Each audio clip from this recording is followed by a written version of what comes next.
Alhamdulillahi Rabbil Alamin. Wassalatu wassalamu ala nabiyyina Muhammad wa ala alihi wa ashabihi ajmain. Allah Taalam жардам менен бүгүнкү хадис 38-чи хадис Имам Навави топтогон. Бул хадисте Анаби Хурайрата qala Расулуллахи sallallahu aleyhi ve sellem Inna Allah Taala qala Man aada li waliyan faqad adantuhu bil harb. Бул дагы хадис кудси.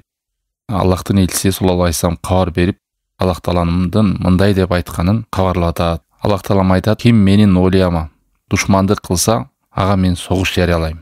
Ома тақарраба илейя абди би шейин ахабба илейя мимма афтаратту алей." Менин пендем, менин кулум мага жакын болуу үчүн эмне иш аткарбасын, алардан мага эң сүйкүмдүүсү мага мен ага парз кылган амалдар деген. Ома язалу абди ятақаррабу илейя бин навафил хатта ухибба. فإذا أحببته كنت سمعه الذي يسمع به وبصره الذي يبصر به ويده التي يبطش بها ورجله التي يمشي بها ولئن سألني لأعطينه ولئن استعاذني لأعيذنه. Менин кулум мага жакын болуу үчүн эмне иш аткарбасын, алардан эң сүйкүмдүүсү мага мен ага парз кылган амалдар. Менин кулум мага нафил ибадаттар менен жакындап келе берет. Качанга чейин мен аны жакшы көрүп калмайынча. Мен аны жакшы көрүп калсам, анын уга турган кулагы, көрө турган көзү, кармай турган колу, жүрө турган, баса турган буту болом. Кулум менден сураса сөзсүз сураганын берем. Бир нерседен коргонуч тилесе сөзсүз аны коргойм деген. Мына ушул хадис Бухариде келген. Фаузан хафизахуллах бул хадиске түшүндүрмө берип сөзүн мындай дейт: "Валиуллахи хувал муъминут тaqi." Биринчиден бул хадисте башында Аллах Таалам менин олияма деди.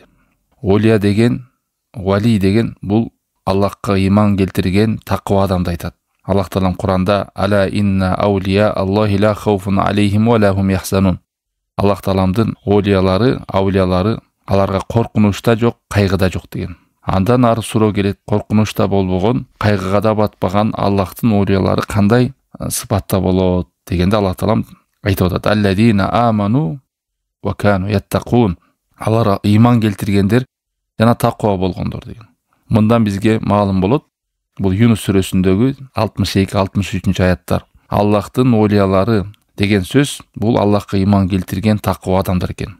Ар бир Аллахка иман келтирген таква адам бул Аллах Тааламдын жакын колу, досу, Аллах Тааламга жакын адам. Ал эми Аллахтын олиясы болгон адамды Аллах Таалам сүйөт, коргойт, колдойт, аны менен бирге болот, Аллага жардам берет, хидаятка салат, сүйүп турат, коргоп, өзү жалгап жүрөт. Бул чыныгы Аллах Тааламдын кулу жана валиси. Кыскасы олия дегенде, олиялык дегенде ал Аллахка иман келтирген, таквалык кылган жана Аллах Тааламдан ага келүүчү жардам, жеңиш, ийгилик, колдоо, бүт жакшылыктар Аллах Тааламдын сүйүүсү ала болгон, назары ушу адамга жаап турат экен. Ал үчүн мусулман адам эмне менен сыпатташ керек экен? Ыйманы менен жана Аллахка болгон мамилеси, таквалыгы менен. Таквалык деген Аллахтын буйругун аткарып, тыйгандан тыйылып, жөнөткөн пайгамбарын ээрчип, шариаттын рамкасынан чыкпай жүрүү.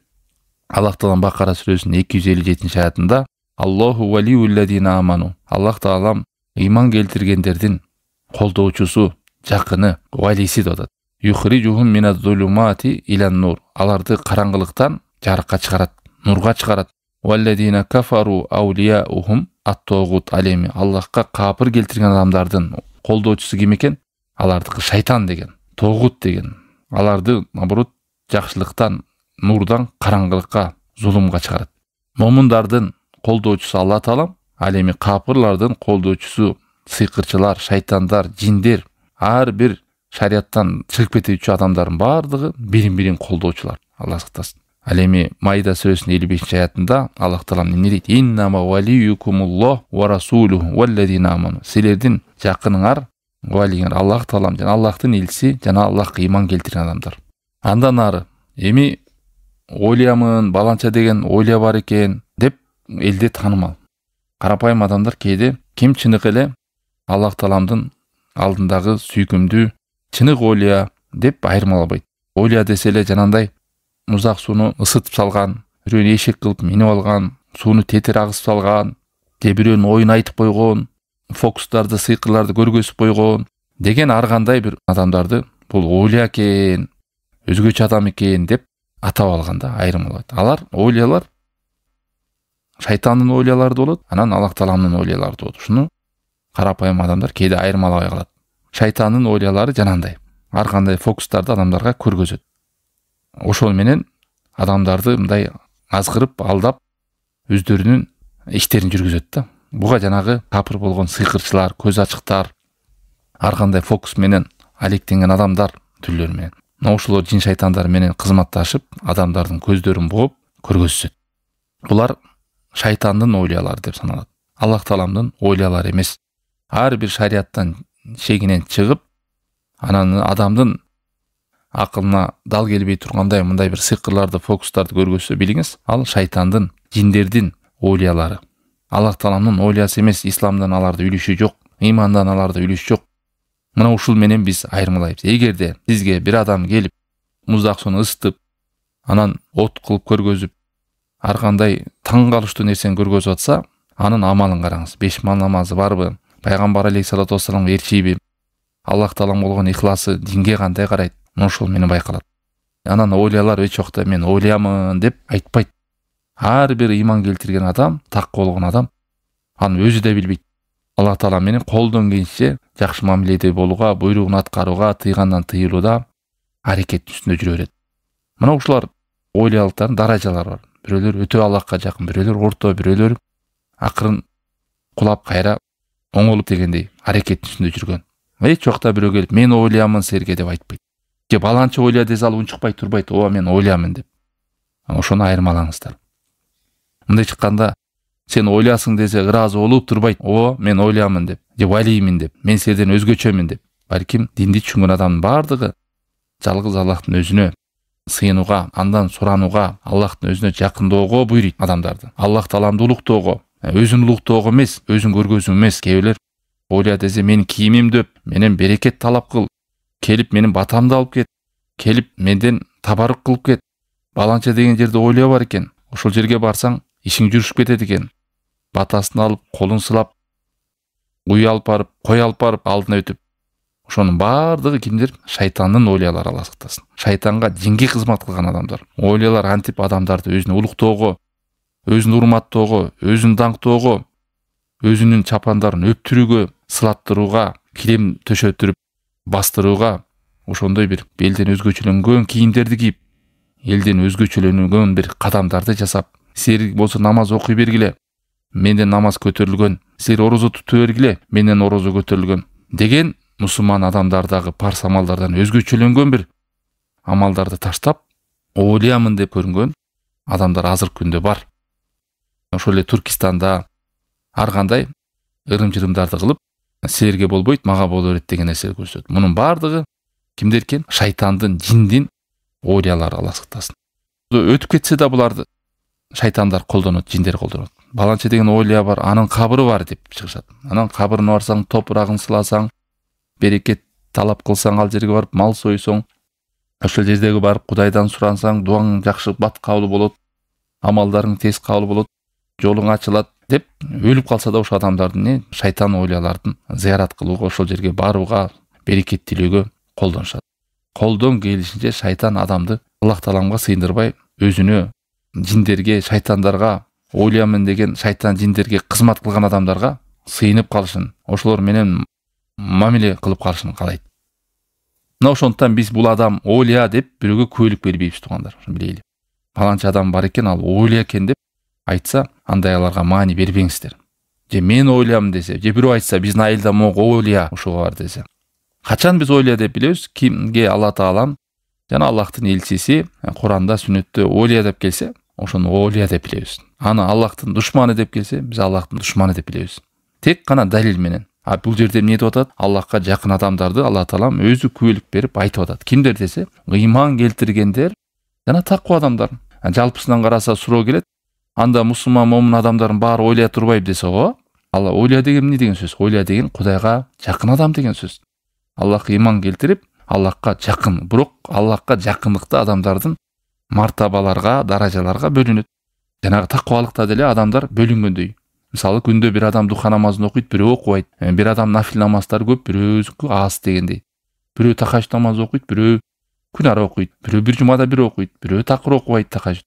Мына ошентип бирок жалпысынан 5 мал намазы бар адам Кудайга жакындап, ар кими зикирине жараша, ибадатына жараша Аллахка болгон жакындыктагы даражалары бар, мартабалары бар дегендей.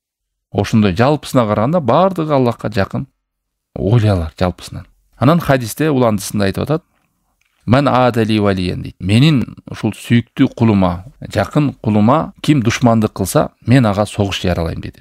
Мындайча айтканда, кайсы бир адам мусулманга же момунга же илимдүү адамга же жакшылыкта жүрүп жамандыктан кайтарып жүргөн аалымдарга, жакшылык жолунда, иман жолунда жүргөн адамга ушактагандар, ага курдоомат койгондор, анын үстүнө жалган сүйлөгөндөр, аны жамандагандар, айтор кандай зыяндын түрү болбосун, сөз менен болсун, амалы менен болсун, алдаппы, кыянат кылып ошондой бир аза жеткирүүчү, зыян жеткирүүчү кадамдарды кыла турган болсо, ага Алла таалам не дейт? Мен согуш жарыяладым дейт. Аллах тааламдын согушуна ким туруштук бере алат? Ким Аллах таалам менен согуша алат? Жеңилбес, кудурети чексиз болгон Аллах таалам. Валиллахи жунудус самавати вал ард. Аллахтын асмандарда да жерде де аскерлери бар. Мына ушул Аллахтын сүйкүмдүү кулдарына зыян жеткирген адамдарга Алла таалам ачыктагы, жабыктагы, сырткыдагы, ичкидагы кандай ооруларды жөнөтүп коет. Ар кандай оорулар менен, айыкпас оорулар менен, Кудай сактасын, керек болсо бир чымын-чиркей деле чагып коюп заражение болуп кетип, ошо менен адам оорусу менен алек болуп жүрөт. Ал тилин бирөөгө, Аллахтын бир кулдарын узаткан, же бирөөнү ушактаган, же бирөөгө курдоомат койгон, Аллах сактасын. Мына ошентип амалы менен же сөзү менен зыян берип оттагы Аллах таалам ал адамдан не кылат? Өч алып берет. Мисалы дагы бир хадисте бар, багамдат намазын жамаат менен калтырбаган адамга ким зыян берсе, Аллах таалам ал адамдан өч алып берет. Ошо кулун, сүйкүмдүү кулуна бирөө атака кылып зыян берди, ошону коргоп, колдоп Алла таалам өчүн алып берет. Мына ошон үчүн ар бирибиз сак болуш керек. Момунга, мусулманга сөз менен, амал менен зыян жеткирүүдөн. Кайсы бир түр болбосун, зыяндын түрлөрү көп. Мына ушул учурда Аллаху азизун зу интиком. Аллах таалам катуу, каардуу, өч алуучу деген. Кимде калса, Аллах таалам өч алып берет. Мына ошон үчүн ушактап, тилдеп, зар сөздөрдү сүйлөп, ушактаган, жалган айткандарда, тилин агыткандарга Аллах таалам кимдерге агытат? Ошо Аллахтын кулунда эч кимге зыян кылбаган, намазын окуп, Кудай деп жүргөн адамга адам үстүнөн доомат кылгандар бар. Көрө албастык кылып, ичтарлык кылып, ошону жаманатты кылайын деп, ар кандай зыян жеткирүүчү кадамдарды кылгандарга Аллах таалам өзү коргоп берет. Аллах таалам Ахзаб сүрөсүнүн 58 аятында: "Валлазина юзунал муъминина вал муъминат бигайри мактасабу факад ихтамалу бухтанан ва исман мубина" деген. Момундарга, момун аялдарга зулум кылбаса деле, алар андай бир зыян нерсени кылбаса деле, ошого ачык айкын күнөөлөрдү чаптагандар, бир дооматтарды чаптагандар, кур жаланы чаптагандар өтө чоң зыянга туш болду дейт. Өтө чоң балени баштарына алып келди. Ким? Тынч жаткан момун эркектерге, момун аялдарга жалган жала, кур дооматтарды койгондор. Кээде момун турса эрте менен ушундай бир адамдардан сөз угат, аны бирөө жалган жала менен жамандап салган. Ал кылбаганды кылды деп салган, сүйлөгөндү сүйлөдү деп салган, жасабаганды жасады деп элге жаманатты кылган. Мейли туугандар болобуз, ошону айынан, көрө албастыктын айынан, ичтарлыктын айынан, же бир кайсы бир амалдар менен зыян жеткирем деп ойлойт. Ал өзүнө зыян жеткирет. Алла таалам ачык убада берди. Кимде ким менин кулума, жакын адамыма зыян жеткирсе, мен ага өзүм согуш жарыялайм деди. Өзүм өч алып берем деди. Ошон үчүн туугандар, момундарга, мусулмандарга, өзү менен жүргөн аалымдарга, жакшылыкка чакырган адамдарга, жалпысынан иманда жүргөн адамдарга тилдерибизди узатууга, аларга жамандык кылууга, зыян берүүдө чук адамдардан оолак болойлу, сак болойлу. Арттарынан сүйлөп, өзүбүздүн келечегибизди, өзүбүздүн иманыбызды, өзүбүздүн Аллах менен болгон мамилебизди бузуп алабыз. Эч убакта бирөөнүн ушактап, бирөөнү жамандап, бирөөгө зыян берип, биз өзүбүз жакшылык таба албайбыз. Андан ары хадистин уландысында: "Менин кулум мага жакындаган амалдардан эң жакшысы, сүйкүмдүүсү мага ага парз кылган амалым" деди. Жана кулум нафил амалдар менен мага жакындай берет деди. Мындайча айтканда, Аллах тааламга биз жакындоочу кадамдар Аллах парз кылган амалдар экен. Бизге буйрук кылган амалдар, сооп амалдар, баш ийүүчү амалдар, буйруктары, бүт ушул баардыгы эмне? Аллахка жакындоочу кадамдар. Жөн эле кур сөз эмес. Менин ниетим таза, жүрөгүм таза, оюм тунук, Аллах таалам мен жакшы көрөм деген кур сөздөр эмес. Ачык айкын Аллахка жакындайм десеңиз, эң биринчи парстарды аткарыңыз. Мына Аллах таалам өзү айтып атат. Кулум мага амалдарынан эң сүйкүмдүү нерсе бул парс амалдар. Мен ага эмнени буйрук кылгам, ошол мага эң сүйкүмдүү дейт. Мисалы, бир адам зикирди жакшы көрөм дейт. Зикир кылуу эмне? Зикир кылуу мустахаб амал. Кылсаңыз сооп, кылбасаңыз күнөө эмес деген сөз. Анан бир адам аябай зикирди берилип кылат. Зикирге бекем. Сурасаң 5 мал намаз жок. Бул ачык Алла тааламдын көрсөтмөсүнө, буйругуна каршы нерсе да. Бир адам 1-4 күн орозо туткан жакшы көрөм дейт. Карасаң парс орозо келгенде 30 күндүк орозосу жок. Бир адам нафил намазды жакшы көрөм, тахажжуд окуйм дейт, багымдаты жок, каза болуп турат. Мына ушундай кадамдардан сак болуңуз туганда. Биринчиден адам амалын парсты бекем болсун. Парсы бекем болгон адам, алхамдулилlah, Аллахка сүйкүмдүү адам ал. Аллахтын валиси болуп саналат. Анан парсыңыз бекем болгондо, анан парс нерсени бекемдөөчү сүннөт амалдарды, нафил амалдарга бекем болуңуз. Кимде ким фарсты аткарбай, мен нафилдерди кылам, зикирлерди кылам, башка сооп иштерди кылам десе, ал алданган адам, өзүн алдаган адам, куржалак калган адам. Бул дин мындайга чакырбайт. Аллах таалам мындай жолго чакырган жок, мындайга буйруган жок. Айтып атат, менин кулум мага жакындайм деген амалдардан эң сүйкүмдүүсү мен ага парс кылган амалдарым дейт. Будан келип чыгат, адам биринчиден эмне парс экенин так билиш керек. Парс амалдарга так болуш керек да, анан барып туруп нафилдерди аткарып баштайт. Анан парсты аткарбай кантип нафилди аткарат? Жана Аллах тааламга жакындоочу дагы бул да ишарат далил бар. Парс амал менен жакындайсың. Бир ойдон чыгарылган жомоктор менен, ырым-жырымдар менен, диндеги жок жаңылык бидаттар менен, амалдар менен эмес. Хадисте айткандай, "Ман амила амаля лейса алейхи амруна фахуа рад." Ким бир амал кылса, амалында биздин буйрук болбосо, мындай айтканда Куран сүннөттөн далили болбосо, ал ыргытылат деген. Ал кайтарылат өзүнө. Кыла бересиң жакшы ойдо, бирок сооп да албайсың, балким күнөө аласың ал нерсе. Ошон үчүн Аллах тааламга жакындайм десең, эмне менен жакындайсың? Аллах буйруган нерсе менен жакындайсың. Аллах тааламга жакындайм десең, эмне менен жакындайсың? Шариаттагы көргөзүп берген ошол нафилдерди, сүннөттөрдү аткар. Ойдон чыгарып, тияктан кылып, баланча кылып тур, анан практикасында башкача бир 70 000 зикир кылып коюп тур, анан мындай болуп кетти деген, андай нерсеге таянбаңыз. Ушул Куранда барбы? Пайгамбар алейхиссалату вассалам ушуну көргөзгөнбү? Динибизде, шариатта келгенби деп тактап туруп калыңыз. Бир сооп иш кылам десеңиз да. Се Аллах таалам айтып атпы? Хабба илейи мимма афтаратту алей. Мага сүйкүмдүү дейт. Мен буйруган, шариат кылып түзүп берген нерсени аткарса, ошол мага сүйкүмдүү деп атат. Адамдар өздөрү оюнан таап алган нерсени айткан жок. Кыскасы, Аллах тааламга сүйкүмдүү болгон нерсе парс амалдар экен, анан мустахаб амалдар. Мустахаб амалдар парс амалдарга 5 мал намаз, зекет, орозо, ажылыкка баруу, кайсы нерсе шариатта буйрук кылып, парс кылып койгон болсо, ошол нерселер сүйкүмдүү амалдар. Андан барып ошону жакшы аткарып адам киришип кылгандан анан намаздарга кошуңуз, түнкү намазды кошуңуз, духа намазды кошуңуз, жанагы намаздын ичиндеги бекем сүннөттөр, багымдаттын алдында 2 рекет сүннөт, бешимдеги 4-6 рекет сүннөт, шамдагы 2 рекет сүннөт, куптандагы 2 рекет сүннөт, ушуларга бекем болуңуз. Себеби ушулар фарстагы кемчиликтерди толуктоочу амалдар. Мусулман адам ал нерсеге жеңил карап, кош көңүл карабаш керек. Парстын өзү менен эле аткарып чектелип калбаш керек. Себеби эки тараптан Аллах тааламга сүйкүмдүү болосуз. Жакындайсыз. Биринчиси кайсы? Парс амалдар так аткаруу менен, экинчиден нафил намаздарды уланта бересиз. Эмнеге? Себеби хадисте улантып атат.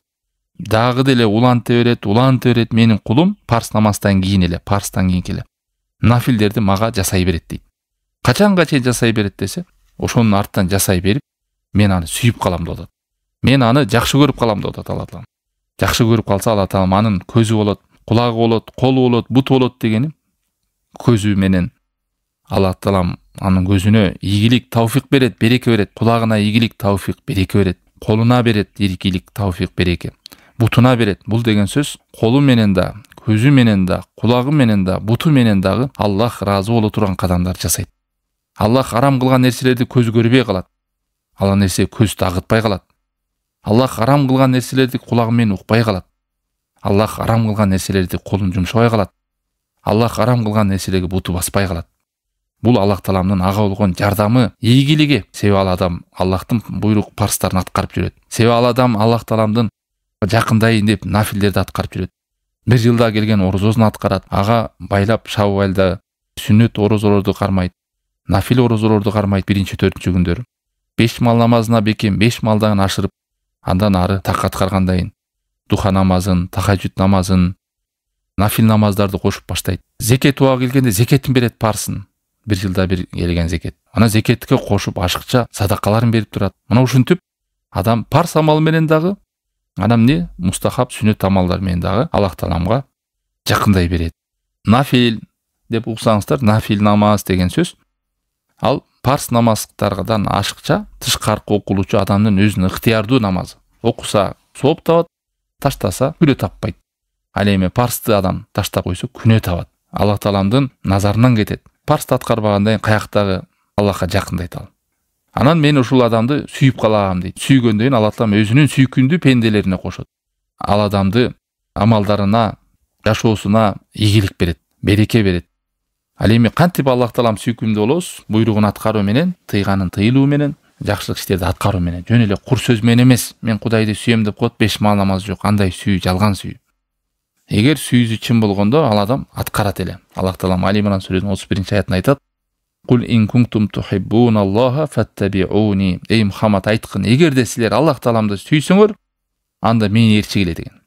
Мени ээрчигиле деген Аллах жиберген элчини ээрчигиле пайгамбарды. Мына ошондо юхиббукумуллах. Аллах Таалам силерди сүйөт, ва ягфир лакум дунубакум, күнөөңөрдү кечирет. Мына бардыгыбыз жар салабыз. Мен деле Аллах Таалам сүйөм деп. Эми сүйгөнүңдүн далилин көргөз. Сүйгөнүңдүн чынчылдыгын өзүңдү тараза катар бил. Кандай буйрукту аткарып атасың? Кандай кылып арамдардан тыйылып атасың? Кандай кылып парстарга, буйруктарга бекемсиң? Ашыкча сооп амалдарды кандайсың нафилдерге? Сүннөт намаздарга кандайсың? Адам өзүнүн ушул менен таразалап акыбалын билсе болот. Пайгамбардын буйруктарына кандайсың? Пайгамбардын буйругу келип, сенин адатыңа каршы келип калса, пайгамбардын буйругу келип, сенин ырым-жырың, пайгамбардын буйругу келип, сенин напсиңе каршы келип калса, ошолорду таштап пайгамбардын буйругун аткарууга даярсыңбы? Ошо менен адам өзүн таразалаш керек. Ошодон сүйүүсүн билесиз, Кудай болгон. Себеби Аллах Таалам сүйүүсүн эмне койду? Пайгамбарга ээрчүүгө койду. Эгерде мени сүйгөнүңөр ачык айкын болсо, анда пайгамбарды ээрчигиле деди. Айткан жок ата бабаңарды ээрчигиле. Айткан жок напсиңерди ээрчигиле. Айткан жок өзүңөр ырым-жырыңарды ээрчи бергиле. Айткан жок оюңарга, жүрөгүңөргө кайсы тартып атса ошону кыла бергиле деген жок. Пайгамбарды ээрчигиле. Ошондо мен күнөөңөрдү кечирем, мен силерди сүйөм деди Аллах. Эгерде мен аны сүйүп калсам, анын уккан кулагы болом, көргөн көзү болом, кармаган колу болом, баскан буту болом деди Аллах Таалам. Бул жерден туугандар жакшы түшүнүш керек. Аллах Таалам кээ бир адашкан тайпа, бир түшүнбөгөн адамдар туура эмес түшүндүрүшөт экен. Аллах Таалам көзүмө киреби, анан колума кирип кыймылдайбы, бутума киреби деген бул ал туура эмес. Бул сөздүн мааниси Аллах Таалам ошол адам күнөөнү каяктан табат? Көзү менен табат, тили менен табат, кулагы менен табат, колу менен, буту менен табат. Мына ушул органдар менен адам күнөө таап, күнөөнү топтоп тозокко кирет. Алла сактасын. Мына ушул органдарга Аллах Таалам адамдын ушул мүчөлөрүнө эмне берет? Ийгилик берет. Аллах ыраазы болбой турган кадамдарды жасабайт деген сөз. Аллахтын каары келе турган кадамдарды кылбайт колу менен, буту менен баспайт, көзү менен көрбөйт, кулагы менен укпайт деген сөз. Ошого ийгилик берет, түз жүрүшкө. Жакшылык нерселерди кармашка, жакшылык нерселерди угушка, арам нерселерди укпайт. Бир жерде гыйбат кылып атабы, ай тууганы токтот, мунун гыйбат болот, күнөөкөр болот деп, же аны токтотот, же токтобосо туруп кетет. Ушакты жалганды укпай. Бул несин өзүнүн уга турган кулагын коргоп атат. Интернеттен, телевизор жана ачкынга чечингенди көрүп калды, көзүн тыят. Себеби арам кылган нерсени көрбөйт. Көчөдө баратабы, көзүн тыят. Сүйлөйүн деп атабы, арамдардан тыят. Ушинтип адам өзүнүн мүчөлөрү Аллах адамды сүйгөндөн коргоп, колдоп, түздөп турат. Бутун мечитке базат, туугандарына базат, жакшылыктарга, күнөө боло турган пайдасыз жактарга буту менен басып барып колдонбойт. Мындайча айтканда бүт денесин Аллах ыраазы боло турган кадамдарга жумшайт деген сөз. Ошого жумшоого Аллах Таалам ийгилик берет деген сөз. Ошондойго колдонууга Аллах Таалам тавфик, береке берет деген сөз. Бул качан келет экен мындай ийгилик адам, колу, көзү, кулагы, буту ошондой жакшылыкка тартылып качан келет экен? Качан адам парс амалдарды аткарып, анан нафилдерди да аткарып калса, бекем болуп калса ушул нерседе, Аллах Таалам ийгилик берет экен. Ошон үчүн Аллах Таалам мусулман адам дайыма эмне кылышыбыз керек? Көп Аллах Тааламдан хидаят сурайлы. О Аллахым, корккон жүрөк бер, жаш чыккан көз бер, жакшылыкты уккан кулак бер, колума, бутума береке бер. Мен алсызмын, колдой көр, жакшылыкка жанаштыр, жамандыктан алыстат мени деп дайыма жаман нерселерден коргонуп, жакшылык нерселерди сураныш керек. Анан хадистин аягында не дейт Алла Таала? "Вала ин саалани ла утиянна, вала ин истаадани ла уизанна" деп. Ла уизанна. Мына ушул акыркы ийгилиги. Ушуга жооп жана колу болом, буту болом, көзү болом, кулагы болом дегени, эгер адам сураса, мен сөзсүз сураганы берем. Эгерде коргоо сураса, мен сөзсүз аны коргойм дейт. Адам Аллахтын валиси болуп калганда, буйругун аткарып, тыйгандан тыйылып, пайгамбарын ээрчип, парстарды аткарып, сүннөт нафилдерди аткарып калган не болуп калат экен? Биринчиден бүт мүчөлөрүнө Алла Таалам береке ийгилик берет. Андан ары Алла Тааламдан эмне сураса Алла Таала мен сөзсүз берем дейт. Ла деп кошулган мен тавкид туугандар. Тавкид деген сөзсүз берем деп Алла Таала муга да берип атат. Элестетиңиз, не сурасаң берем дейт. Эмнеден коргонсоң мен коргойм сени деп атат. Жанагы мүчөлөрүн туура колдонуп калган адам акырында барып тили менен Кудайдан суранса, мына ушундай мамиле кылам дейт. Сураганын берейин, коргон кайсы баледен коргонсо, ошол балени Алла Таалам олак кылат деген сөз. Кайсы нерсени зыян деп билсе, Алла Таалам ошол зыяндан олак кылат ал адам. Жалпысынан хадистин маанисинде шейхтин сөзү бүттү бул жерде. Туугандар, бул хадисте жалпысынан ошо ойлялыкты камтылды. Биз билдик, ойло деген ыйман менен жана такыбалык менен сыпатталган нерсе экен. Ойло деген бир өзгөчө кийим менен эмес, бир өзгөчө чапаны менен эмес, өзгөчө селдеси менен эмес, өзгөчө бир кебетеси менен эмес, же бир намазды таштап койгондугунда, бир суф деп фокустарды көргөзгөнүндө, адамдардан өзгөчөлөнүп бир кадамдарды кылганда эмес экен. Балким чыныгы ойло момундар аткарган иштерди эле так аткарып, шариаттын рамкасынан чыкпай, пайгамбарды ээрчип, жакшылыкта жүргөн адам бардыгы не кылат? Ойлой алар экен. Болгону ойлоолорда даражалар бар деп билдик. Анан ошондой эле бул хадисте Аллахка жакындайм деген адамга Алла Таалам өзү ишарат кылып көргөзүптүр. Аллахтын буйругун парс менен адам жакындайт экен. Биринчи парсты мыкты аткарыңыз, анан нафилдерге өтөсүн. Нафилдер дагы ошо шариаттагы кызыктырган, кылса сооп алган, кылбаса күнү таппаган амалдар. Жана бул хадисте дагы ишарат, адам өзүнүн оюнан, чөнтөгүнөн же адамдарды көрүп эле диндеги жок нерселерди аткара берген болбойт экен. Бүт ушул шариаттын негизинде аткарса, ошондо Аллах Таала мага ийгилик берет экен. Жана бул хадисте дагы дуанын фазилети бар. Адам Аллах Тааламдан мына ушундай ийгиликте жүрсө, парсына, нафилдерине бекем болуп жүрсө, эмнени сураса Аллах Таала берет экен, эмнеден коргонсо Аллах Таала аны коргойт экен. Жана бул хадисте момун адам, мусулман адамга зыян бербеңиз, зыян берип калсаңыз тилиңизди агытып, Аллах Таалам ал адамдан сизге өч алып берет. Канча деген адамдар билбей кээде бир балеге туш болот, бир ооруга туш болот, башында кырсыкка түшөт, балким ошол бир тилин агызып, бале адамдын тилине байланган деген да асарларда. Бале сөздөрдү, кесир сөздөрдү сүйлөбөш керек, Кудай сактасын. Ошол нерсе менен биз сыналып калабыз. Тилибиз менен билөргө куржала, кыйбат, ушак немелерден сак болуш керек. Ошонун бардыгы жашообузга терс таасирин тийгизет, Алла сактасын.